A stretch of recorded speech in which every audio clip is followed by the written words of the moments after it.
Good day, sir. This is the report of Group 2. Emilio, Jacinto, Kartilya ng Katipunan. Do you know who is this in picture? This is Emilio Jacinto.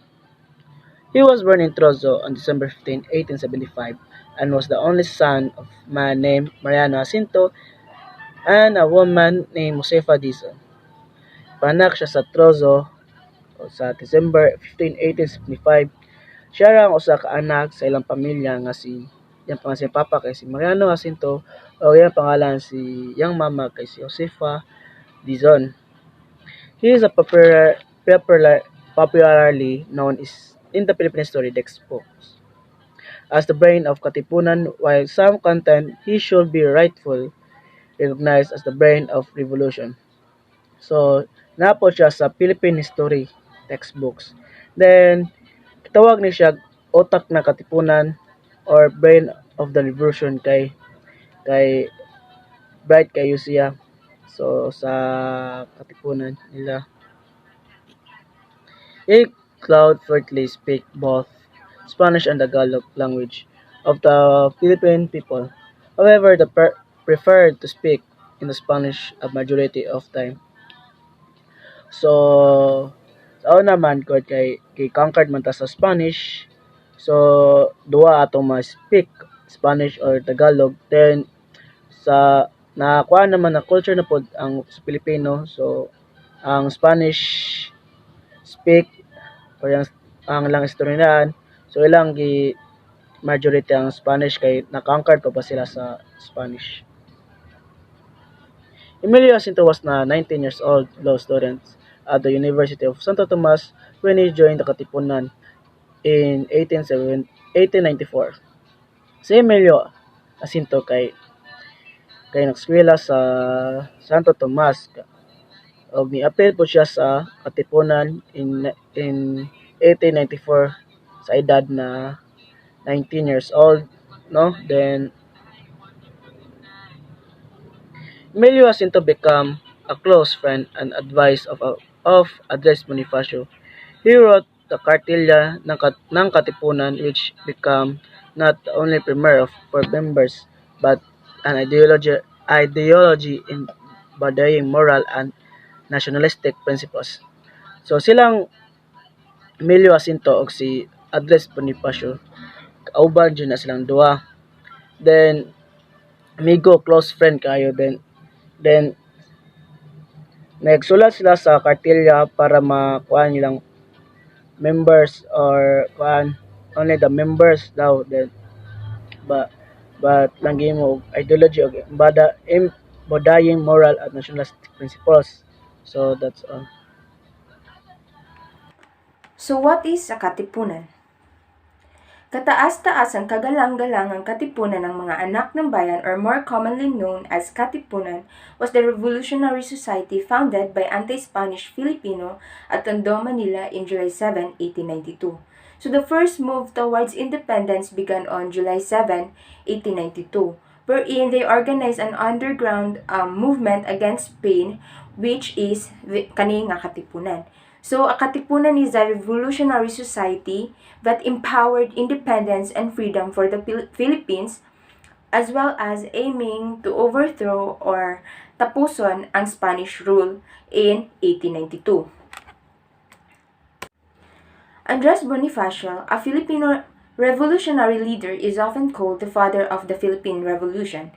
So, the Philippine Revolution began with Grito de Balintawak, wherein Filipinos reap the tax citizenship requirements or katong gisiuntong sedula. So, Andres Bonifacio was one of the founders and later supremo of the Katipunan. So, Andres penned the duties of the sons of the people, a list of the duties and responsibilities to be followed strictly by every member of the organization. The rules constituted a decalogue. A decalogue is like a 10 commandments wherein it contains rules or norms that every member of the organization should follow. So, it also embodied Bonifacio's passionate beliefs. So the Decalogue had only 10 points and dealt primarily with one's duties to God, country, family, neighbor, the Katipunan, and himself. So it spoke of honor, charity, and self-sacrifice, but warned of penalty to the traitor and disobedient. So because of his admiration of Emilio Jacinto's literary style, Bonifacio adopted Jacinto's Kartilya as the official teachings of the Katipunan.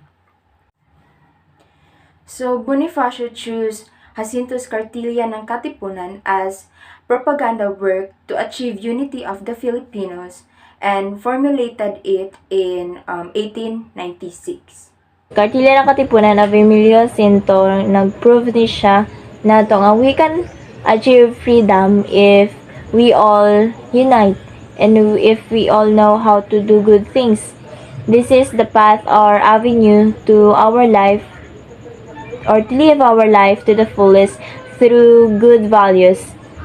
We should apply and embrace the 13 lessons or teachings that Emilio Jacinto wrote. This is his way to change our thoughts or perspective in our unacceptable behavior. And he just not only focus sa freedom sa mga Filipinos, but also for those men and women who sacrifice themselves because of their love for the country and for the people, and we also must give pride to it. So kaning code of conduct, igaman ni siya para i-inform tanang taho or all people if what they deserve to know for making their lives better.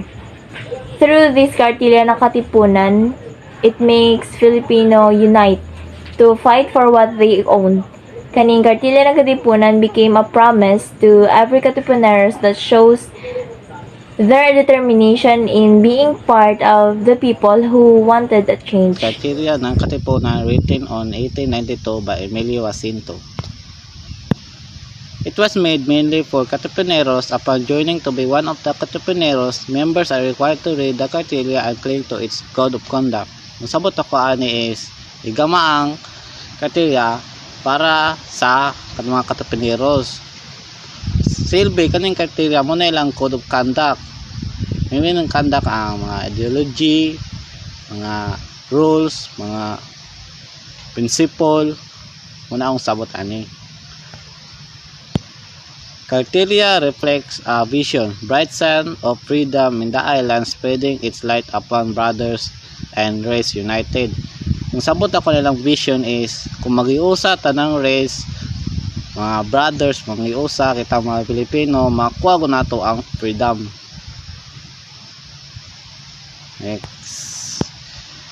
Objective of Kartilya are political, separation of the Philippines from Spain to secure independence of the colony. So nagkamang ko ng Kartilya panahon tong sa mga Espanyol. So usa sila ang objective na ma-separate ko ta sa Bisaya, magkaroon tayo ng independence dinata under sa Spain. Moral, focus on good manners, hygiene, and good character.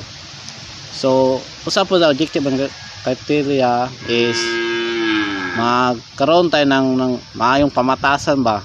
Maayong ng paghalubilo sa sigkatawo, na civic, based on principle of self-help and the defense of the weak and poor.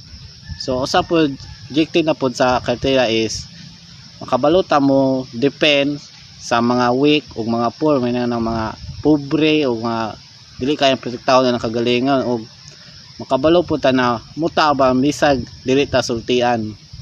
Now, I am going to discuss about what is in the Kartilya. The Kartilya was about the 13 lessons that serve as a Katipuneros guide in living with morals and good values. Kartilya, a word adapted from the Spanish cartilla, which at the time meant a primer for grade school students. The Kartilya was consisted of 13 teachings which the members of the society were expected to follow. The first lesson or teaching: the life that is not consecrated to a lofty and reasonable purpose is a tree without a shade, if not a poison weed. This first lesson talks about living life with a purpose. It means that our life is a gift given to everyone that must be treasured by making it meaningful through setting up goals and achieving it no matter how hard it is. The second lesson, to do good for personal gain and not for its own sake, is not virtue. The second lesson wants to imply about doing what is right.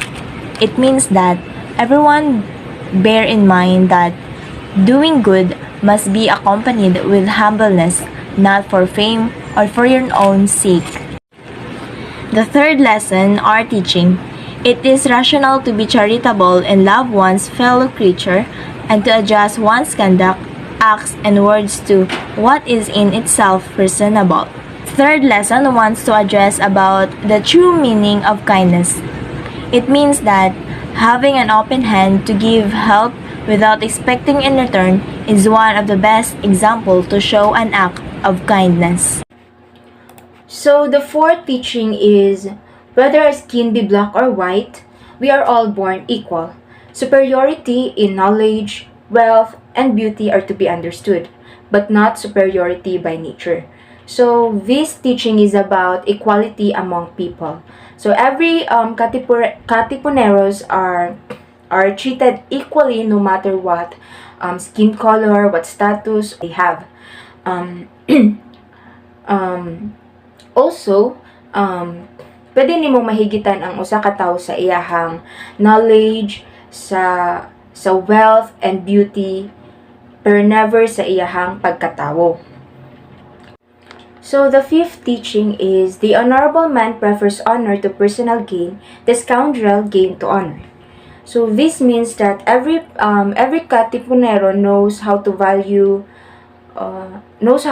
honor than his personal interest.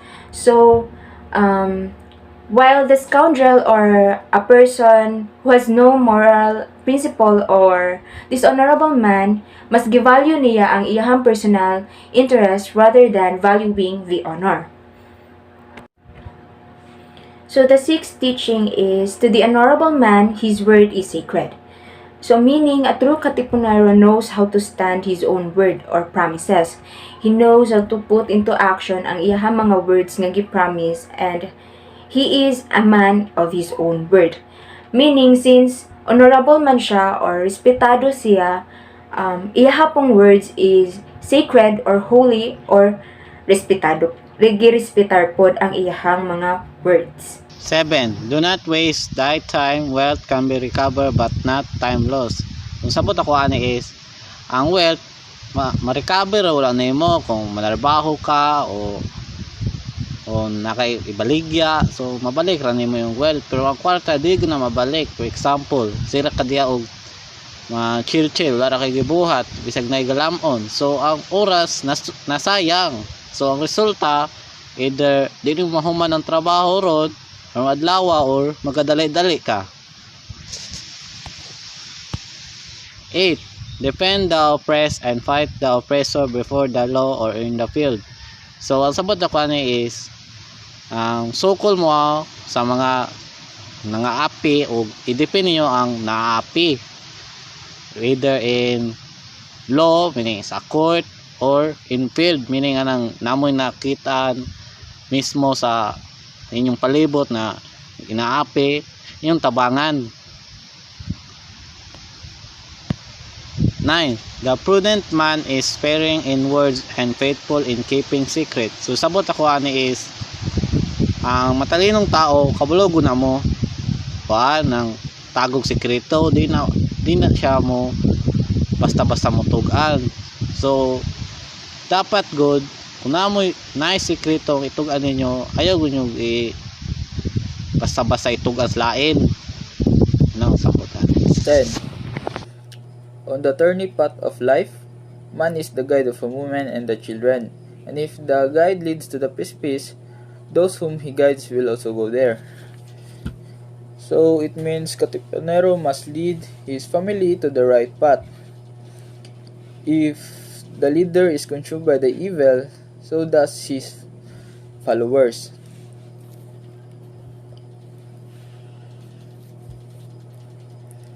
11. Thou must not look upon woman as a mere plaything, but as a faithful companion who will share with thee the penalties of life. Her physical weakness will increase the interest in her, and she will remind thee of the mother who bore thee and reared thee. So it means as a katipunero must give importance to woman. Simply means that a man must look at woman's identity. He must not see her as an object nor pastime. That whenever a katipunero sees a woman, he will remember his mother who nurtured him. What thou dost not desire done unto the wife, children, brothers, and sisters, that do not unto the wife, children, brothers, and sisters. Neighbor. Pasabot anis niya sir kay unsa ang unsa ang dili nimo gitungha nga buhaton sa imong asawa o sa imong mga anak o sa igsuon nga lalaki nga dili buhaton sa asawa, mga anak igsuon nga lalaki o igsuon sa imong silingan. Next. Man is not worth more because he is a king, because his nose is aquiline and his colors white, not because he is a priest. He is servant of God, nor because of the high prerogative that he enjoys upon earth. But he is worth most who is a man proven and real value, who does good, keeps his word, is worthy and honest. He who does not oppress nor consist do being oppressed. He who loves and cherishes his fatherland, though he be born in the wilderness, and know no tongue but his own. Masabot ano niya, sir, kay ang tao dili dili mm, di ilabi labi dili labi ka matigsugon o tungod kay siya usa ka hari, tungod kay ang iyang ilong kay aquiline og ang iyang kulo kay puti, dili tungod kay siya ay usa ka pari, usa ka alagad sa Dios na siya na then ni tungod sa iyang tungod sa sa taas nga prerogative ang iyang natagamtam ang tinuod nga bili kinsa nagbuhat maayo nagtuman sa iyang mga pulong takos og matinuoron, and then siya nga dili musupak ni mag-uyon nga dugdugon siya nga nagugma og nagmahal sa iyang utang natawan bisan kung siya na tawo nga disyerto wala kay hibalo sinultian gawa sa iyang kaugalingon. This is our conclusion about Emilio Jacinto Kartilya ng Katipunan. To achieve unity among the Filipinos, Bonifacio prepared this now well-known decalogue of the duties of the son of the people that focus on the one's duties to God, country, family, neighbor, the Katipunan, and himself, so that the Katipuneros would be more instilled with great conduct and compassion to the country and their countrymen. The Decalogue of Andres Bonifacio, or Duties of the Sons of People, is served as the guide of every Katipuneros or member of the organization of the KKK or Kataas-taasang Kagalangan ng Anak ng Bayan. But eventually, Andres Bonifacio admired the literary style of Emilio Jacinto. He used or adapted the Jacinto's Kartilya as the official teaching of the Katipunan. Like the Decalogue, the Kartilya was written to introduce for new recruit to the principles and values that should guide every member of the organization. Kaning Kartilya, gigamit ni siya for those new recruits or those people nga gusto mangin katipuneros. It serves their guide para i-apply nila sa ila self kung unsa ang true meaning or how to be a good katipuneros. Jacinto's work became the official primer of the Katipunan, where it is composed of 13 teachings which aims to fight for the freedom of the country from the Spaniards and secure its independence. The Kartilya ng Katipunan shows us that the path to harmonious and progressive nation is through living with moral and good values. It helps us determine how we Filipinos could live our lives meaningfully. So we already discussed about the short biography of Emilio Jacinto as the author of the Kartilya ng Katipunan and Andres Bonifacio as one of the founders of Katipunan and later the Supremo of the Katipunan. So we just want to add some informations that will help or that will emphasize the content and contextual analysis. Kartilya ng Katipunan resembles the declaration used in Manila's Masonic lodges written in Spain around 1889. The Kartilya is addressed to those who wants to join the Katipunan, while the Masonic document to Los Profanes que deben inscribirse en la sociedad, or laymen who must register with the society, according to Google Translate. Bonifacio had originally intended that his decalogue should be printed and handed to new recruits, but because of his admiration of Emilio Jacinto's literary style, he chose or adopted the Kartilya as the official teachings of the Katipunan and formulated a code of conduct in 1896. The content of Kartilya ng Katipunan in its main argument. It was made for new recruit or members of organization in order for them to inform and understand the rules, principles, and teachings as Katipuneros, to ensure people understand that in joining the brotherhood is not easy and they will do what is needed wholeheartedly. For me, in joining the Katipunan or being one of the Katipuneros is not easy because there are a lot of rules, principles, teachings that you need to learn and follow in order to be a good Katipunero. Biases and comparison of similar sources in biblical origin, like in Bonifacio Decalogo, it resembled the Ten Commandments. Rules constituted a Decalogo and embodied Bonifacio's belief. Bonifacio adopted Jacinto's Kartilya as official teaching of Katipunan. The Kartilya ng Katipunan relevance in meaning before and relevance today. Before, presented guiding principles and teachings as aspirations and ethical values. Today, importance of core values, mission, and vision statement is present until the present time. It means that before, Kartilya ng Katipunan serves as the guide in learning the true meaning of values or what good things that we need to do. And today, it was still exists in our present time. The good moral values and goals are all important.